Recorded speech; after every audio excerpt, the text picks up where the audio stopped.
La favela de Cantagalo à Rio, c'est ici qu'a grandi Daïsa Carvalho. La violence endémique brésilienne est entrée dans son foyer il y a 10 ans.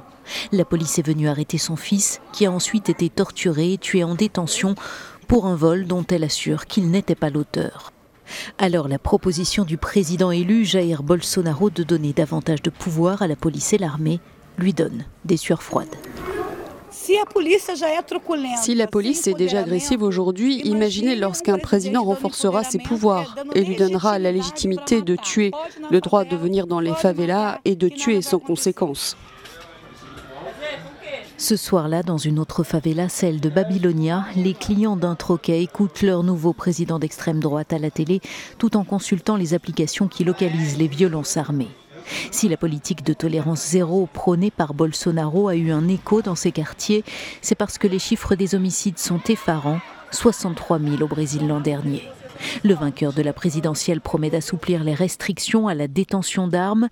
Et si Bianca Bastos a voté pour lui, c'est surtout pour que les auteurs de violences ne passent plus entre les mailles du filet.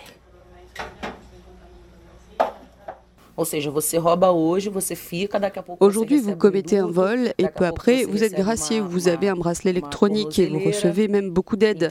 À mon avis, c'est de l'impunité.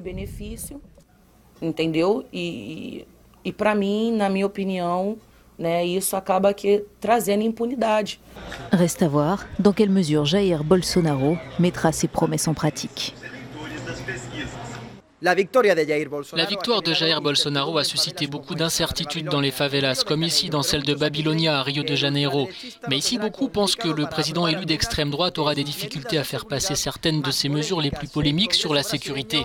Au cours de la prochaine législature, le Congrès brésilien sera l'un des plus fragmentés au monde. Il comptera une trentaine de partis, ce qui risque de compliquer la gouvernance. Bolsonaro va donc devoir passer les 2 prochains mois à tenter de bâtir des alliances avant son investiture. Héctor Estepa, desde Río de Janeiro para Euronews.